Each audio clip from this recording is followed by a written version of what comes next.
ఫిబ్రవరి 12 యొక్క విశిష్టత మనం చూసుకుంటే ఈ రోజున డార్విన్ డేని నిర్వహిస్తూ ఉన్నాం.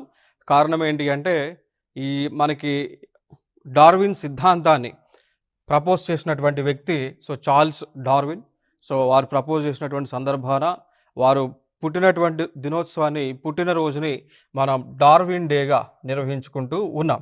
వీరు 1809లో ఫిబ్రవరి 12న జన్మించినటువంటి వ్యక్తి. దానితో పాటు వీరు ఒక ఇంపార్టెంట్ థియరీని ప్రపోజ్ చేశారు. Theory of natural selection.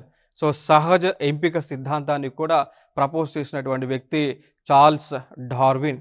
వీరే ఇక భూమిపైన మనిషి యొక్క పుట్టక, జీవి యొక్క పుట్టక, సెల్ యొక్క పుట్టక ఏ విధంగా జరిగింది అనేటువంటి అంశాన్ని పుస్తక రూపంలో తెలియజేసినటువంటి వ్యక్తి చార్ల్స్ డార్విన్. ఇంకొక బుక్ రాశారు వీరు, on the origin of species. 1859లో పబ్లిష్ అయింది. ఈ బుక్ కూడా చార్ల్స్ డార్విన్ గారు రాయటం జరిగింది.